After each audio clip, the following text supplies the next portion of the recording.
In a quiet town tucked far from the spotlight, a father's desperate quest for truth sets a delicate plan in motion.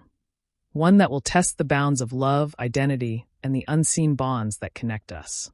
When a mysterious caregiver enters the life of a reclusive young man, neither expects the impact they'll have on each other's world. But as hearts begin to open, so do secrets, and not all truths are spoken aloud. Hello family, welcome to Storytime with Imzi. Please subscribe and like, it means the world to us. Also share this video to your friends and loved ones, and turn on post notifications so you don't miss future videos from us. Thank you as you do so. Sit back and relax as we dive into the story. The scent of aged mahogany and old money filled the study of Hartwell Manor. A storm grumbled over the hills beyond the tall windows, throwing flickers of lightning across the shelves of antique books and family portraits. Alexander Hartwell, silver-haired and sharp-eyed, sat in a leather armchair, swirling a glass of untouched scotch as his mind wandered far from the empire he had built. He had it all: power, prestige, and wealth enough to silence nations. But none of it mattered when it came to his son. Nathan, his only child, once a promising pianist and bright student, now lived in a world of shadows. 5 years had passed since the accident. A steel beam falling from a construction site, an instant of chaos that took Nathan's sight and fractured the light in his soul. Since then the boy, no, the man, had retreated into silence and solitude. Not bitter, but hesitant.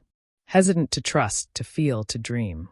Alexander had tried everything: specialists, counselors, cutting-edge therapies. But what Nathan needed now wasn't another cure or device. He needed someone who saw past his blindness. Someone who would love him not as a burden or a trophy, but simply as a man. And therein lay the problem. Women came and went, charming, elegant, with delicate smiles, but behind each of them Alexander saw the same gleam. Not love, not compassion, just hunger. For the Hartwell name, for the vast inheritance, for the mansion, the private jet, the legacy. No one ever saw Nathan. Alexander leaned forward and pressed a button on his desk. A portrait slid aside with a soft whir, revealing a hidden safe. Inside lay deeds, gold-banded documents, and a weathered photograph. Nathan at 13, smiling on a beach, the sun in his eyes. Alexander's fingers hovered over the picture, then curled into a fist. Enough, he thought. If the world wouldn't give his son an honest chance at love, then he would make one. He stood slowly, the storm now a whisper behind him. A plan was already forming in his mind. One that required more than money or power. It required humility. Disguise. Deception, even. He would leave behind the mansion, the titles, the facade of wealth. He would become just a father, a widower in need of help for his blind son. In a quiet town, far from the cameras and contracts, he would search not for a socialite or heiress, but for a woman whose heart could not be bought. One who would see Nathan, not the fortune, not the blindness, just him. Alexander exhaled, the weight of the coming lies heavy on his chest. But in his heart, a fragile hope sparked to life. Let the world believe he was poor. He didn't want someone to marry his name. He wanted someone to love his son. The town of Greystone Hollow had no patience for extravagance. Nestled between green hills and winding creeks, it thrived on gossip, gardening competitions, and the comfort of routine. Its houses were modest, its shops closed early, and its people, though wary of outsiders, were kind enough once you earned their trust. It was here, on the edge of town, that Alexander Hartwell became Mr. Allen Harris, a retired craftsman with a quiet son and a need for help. The transformation had taken weeks of careful planning. The sprawling mansion was left behind, its marble halls abandoned for a quaint 2-bedroom cottage with creaky floorboards and ivy climbing its stone walls. Alexander traded tailored suits for flannel shirts, luxury watches for a faded leather band. Even Nathan's custom-designed assistive technology was boxed away, replaced with more modest tools to help him adjust to the change. Nathan didn't complain, but he didn't smile either. "Are we really doing this?" he asked one morning as he sat at the edge of his new bed, hands resting calmly in his lap. His face, sharp and symmetrical, was turned toward the window, though his eyes saw only darkness. Alexander poured tea in the small kitchen. "We are. For a little while. This isn't just for your amusement, is it?"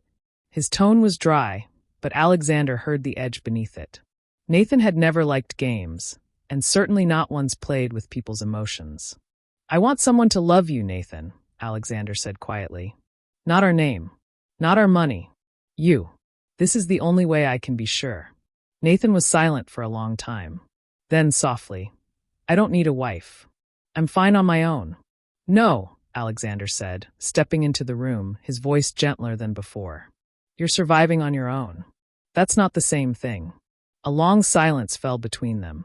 Finally, Nathan sighed and turned his head slightly, as if listening to the wind through the open window. "Fine, but I'm not playing along. If someone asks about our past, I won't lie." Alexander nodded. "Fair enough." Within a week, flyers went up in Greystone Hollows Town Square and Church Bulletin. Widowed father seeking live-in help for blind adult son. Modest pay. Room and board included. Patience and kindness required. Most who came were polite but unimpressed. A few stayed long enough to share tea, ask about pay, and eye the furniture for hidden riches. One woman whispered she thought blindness was contagious. Another kept addressing Nathan as if he were 5 years old. Each time, Alexander grew more certain of his plan, and more worried that no one would pass the test. Until she walked through the gate. It was a cool afternoon when she arrived, her hair pulled back in a messy bun, a canvas bag slung over one shoulder. Her shoes were dusty, her coat worn at the edges. But her eyes, calm, open, and curious, met Alexander's without a flicker of judgment. "Emily Dawson," she said with a warm smile. "I saw your notice in the bakery window." Nathan, sitting nearby with a book in his lap, tilted his head. "And this must be your son?" She didn't crouch beside him or raise her voice. She simply walked up, extended her hand gently, and said, "Hello, Nathan. I'm Emily. It's nice to meet you." Nathan hesitated, then took her hand, his fingers brushing hers like a question. "Likewise." Alexander said nothing. He only watched, heart steady and cautious. Maybe, just maybe, Emily Dawson stayed longer than any of the others. What began as a short interview stretched into a conversation, and then a shared meal. Alexander served his modest stew and crusty bread with tea, while Nathan sat quietly, listening, his face unreadable. Emily didn't force conversation. She didn't fidget or flatter. She simply was present, patient, unbothered by silence. She spoke of her time as a schoolteacher, how she'd loved working with children who needed more than lessons. Those who needed patience, understanding, belief. But budget cuts were cruel, and empathy wasn't a line item on spreadsheets. She'd lost her job, and with it, her apartment. She wasn't bitter, only tired. "And you?" she asked eventually, turning to Nathan. "What are your days like?" Nathan blinked, surprised by the question. Most people either spoke for him or around him. "I read," he said. "Or I listen to music. I walk when I can. Alone, mostly." "Do you play anything?" she asked, leaning in. There was a pause. Alexander's fingers twitched. "I used to," Nathan answered. "Piano." Emily smiled softly. "You should let me hear sometime." He tilted his head. "Most people don't ask." "Most people," she said, "are boring." Alexander hid his amusement behind his teacup. By the time the sun dipped behind the hills, the air in the little cottage had changed. Emily's presence was light but steady, like sunlight filtering through leaves. She never asked about money, never scanned the modest home with calculating eyes. When Alexander told her the job came with a small stipend and an upstairs room, she simply nodded and said, "That'll do." Later that evening, after she'd gone to gather her things from the boarding house, Nathan sat on the porch, listening to the breeze rustle through the nearby trees. "She's different," he said at last. Alexander joined him, folding his arms against the chill. "You think she's genuine?" Nathan gave a faint smile. "I can't see her, but I can hear it in her voice. She doesn't pity me. That's rare." Alexander's jaw tightened. He dared not get his hopes up, not yet. But something about Emily lingered in the air even after she was gone, like the trace of a song long after the music fades. The next morning, Emily returned with one suitcase, a thick book, and a small potted plant she placed on the kitchen windowsill without a word. She settled in as if she belonged, not as a guest, not as an intruder, but as someone who fit. By the end of the week, the cottage felt warmer. By the end of the month, It felt like a home. Nathan awoke to the sound of humming. Soft. Clear. Just beneath his window. Emily. She had a habit of watering the garden early, sometimes before dawn, singing half-familiar tunes under her breath as she worked. She didn't know he listened, but he did. Every morning. Her voice, casual and honest, was like sunlight on cold stone. It had been 3 weeks since she moved in, and already the rhythm of their lives had changed. The silence Nathan once carried like armor had softened. Not vanished, he still cherished quiet, but now it felt shared rather than empty. He no longer ate in the shadows of the kitchen or walked alone. Emily accompanied him on strolls through the fields behind the house, describing the colors of the sky, the shape of the clouds, the way the wind bent the grass like waves. She didn't embellish or dramatize, just told him what was there, like she was handing him pieces of the world. "What color is today?" he asked her once as they sat beneath a chestnut tree. She considered. "It's honey gold, with streaks of lavender." Calm, but not sleepy. He smiled. "You're a strange woman, Emily Dawson. You're a strange man, Nathan Harris." He chuckled. It was rare but real. Alexander, watching from the kitchen window, felt the stirrings of something he hadn't felt in years. Hope. Emily had become part of the cottage like the creaking stairs or the ivy on the walls. She baked when stressed, leaving behind sweet, imperfect scones, and read aloud to Nathan in the evenings, her voice flowing from Austen to Orwell to obscure poetry Nathan claimed to dislike, but never asked her to stop reading. More than once, Alexander tested her, small things. He'd forget a payment, speak vaguely about their past, leave financial documents slightly exposed on his desk. Emily never snooped, never pushed. When she did ask questions, they were simple. What was Nathan like as a child?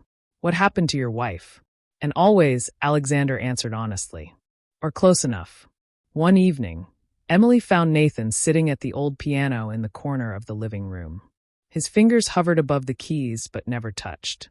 "I can still remember where the notes are," he murmured. "But sometimes it feels cruel, like reaching for stars you used to see." She didn't try to comfort him with cliches.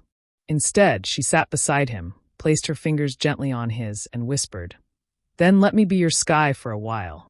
And just like that, he played. The notes were unsure at first, broken and raw.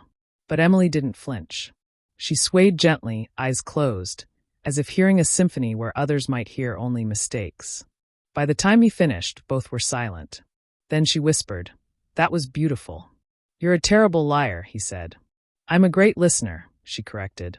That night, as Nathan lay awake in the darkness that was always there, he realized he was no longer afraid of it. Not with her voice in it. Not with her near. By early October, the cottage had settled into a comfortable rhythm. Mornings brought fresh bread and warm laughter.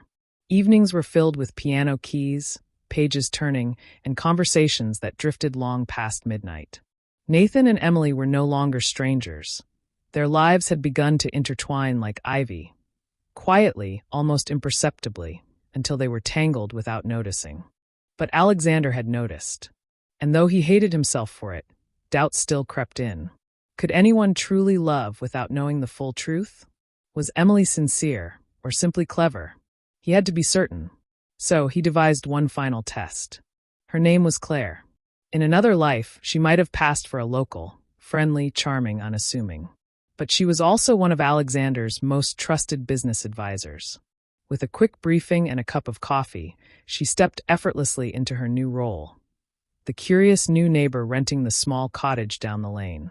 They met Emily on the path to town, where Claire struck up a casual conversation, all smiles and country warmth. "You live up at the Harris place, don't you?" she asked, casually brushing a leaf from her scarf. "Sweet man, that Nathan." Emily smiled. "He is. And his father, what's his story?" "Oh, Alan? He's kind. Quiet. A little stubborn," Emily added with a grin. "But good-hearted." Claire's tone shifted slightly, laced with gentle curiosity. "There are rumors, that they weren't always poor." Emily paused. "I don't listen to rumors." Claire leaned in, as if sharing a secret. "I heard they used to be very wealthy. Like, limousines and private schools kind of wealthy. Something happened. A lawsuit, maybe. Or they lost everything in a bad investment." Emily blinked, then gave a soft laugh. If that's true, it changes nothing. Claire tilted her head. Really? Money's never been how I measure people, Emily said, her voice steady. Besides, I'm here because I care about them. Not because of who they were or what they might have lost. Claire's eyes narrowed slightly, not in suspicion, but in admiration.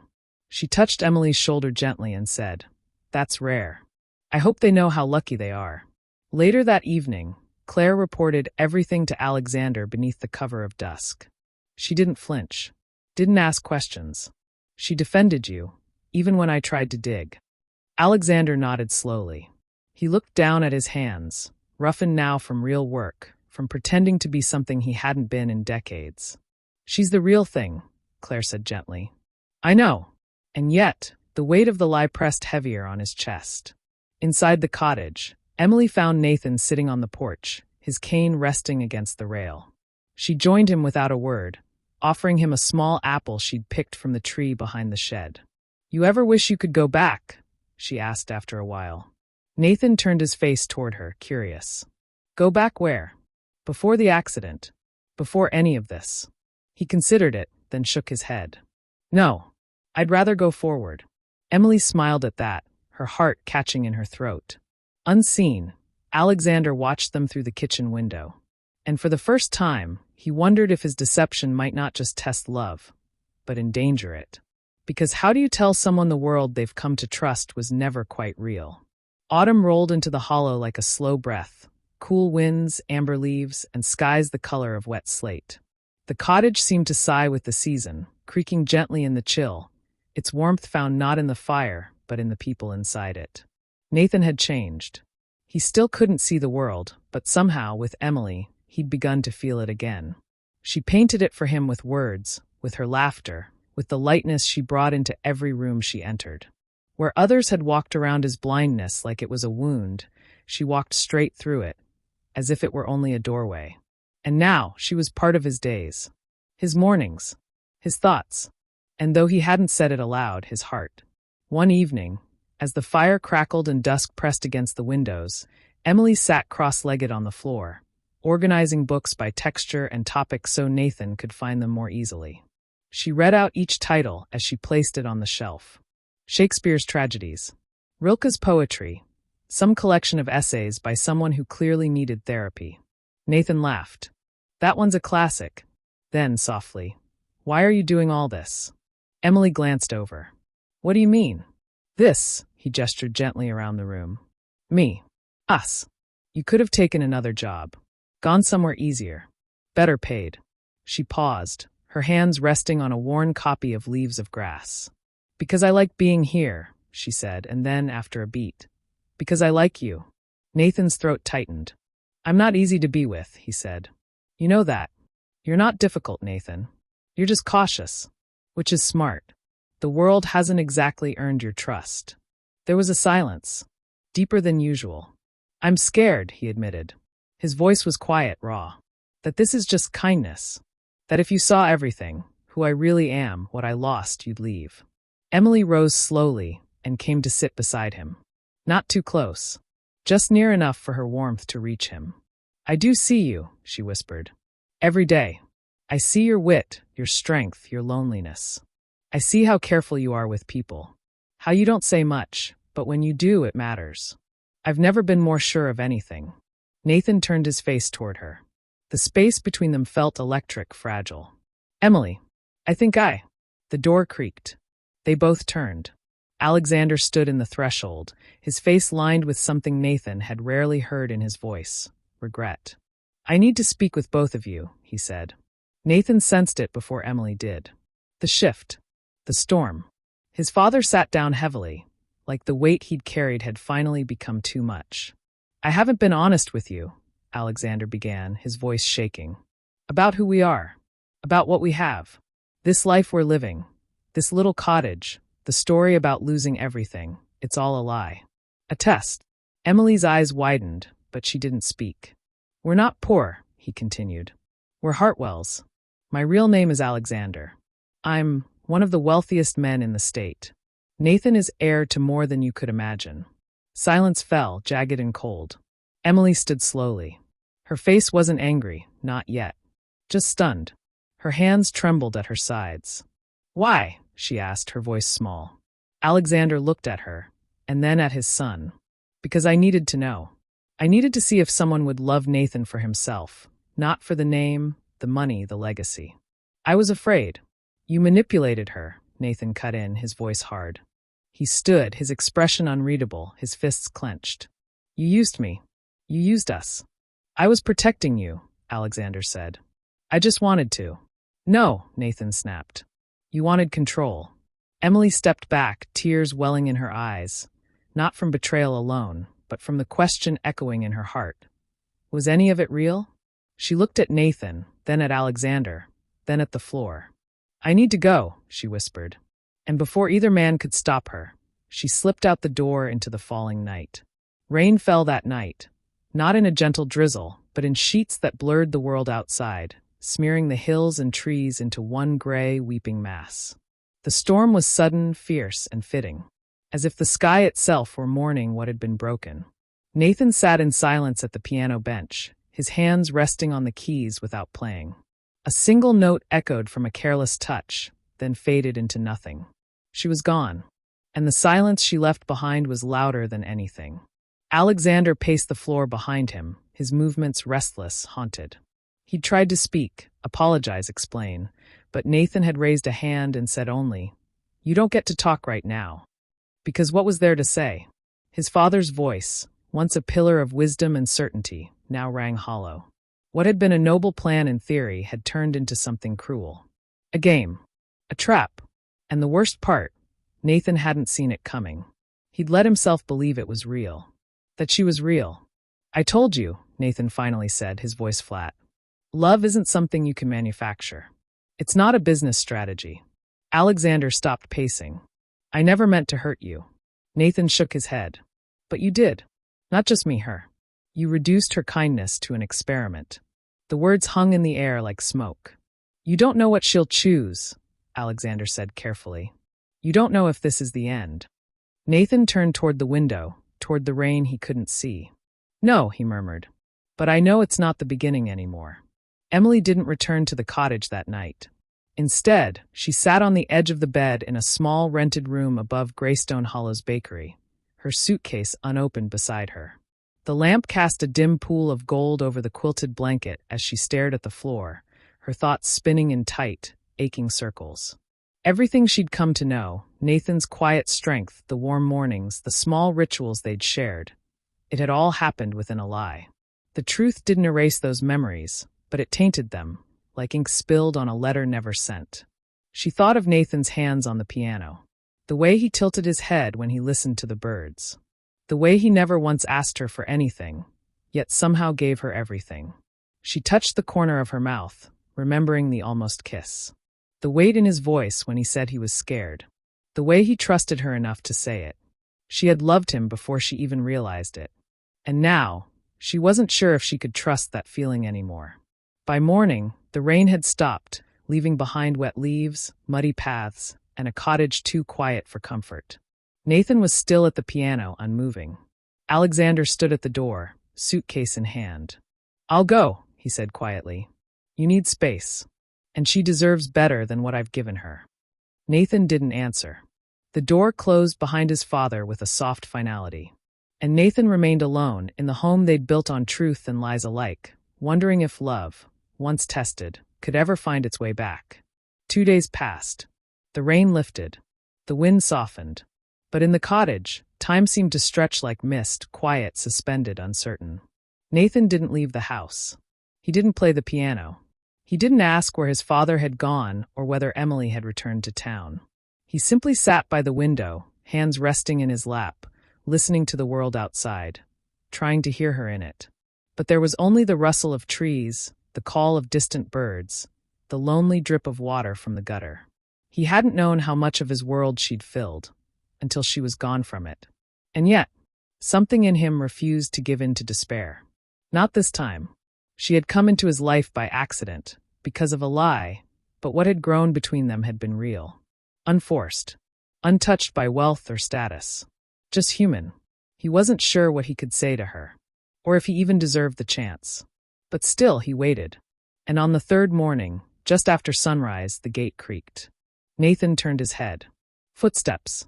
Then a breath. Then, "Hi." His heart stopped. She was there. He didn't need to see her to know.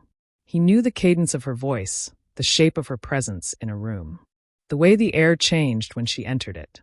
He stood slowly. "Emily, I almost didn't come," she said, voice soft. "I thought about walking away, about pretending none of this ever happened. I wouldn't blame you." There was a pause. "I was angry," she continued. "Not because of the money, not even the lie, but because I didn't get to choose to trust you. You made that choice for me." Nathan swallowed. "I know, and I'm sorry. If it helps. I didn't know about the plan until after you arrived. I wanted to tell you. I tried." "I know," she whispered. "That's why I came back." Silence stretched between them, but it was no longer cold, just uncertain. Then Emily stepped forward and took his hand, gently, firmly, and placed it over her heart. "This," she said, her voice breaking, "is still yours. If you want it." Nathan couldn't speak. He didn't need to. He lifted his other hand and reached for her face, tracing her cheek, her jaw, the outline of the lips he had once only imagined. She leaned into his touch, and he saw her, truly saw her, not with eyes, but with something deeper.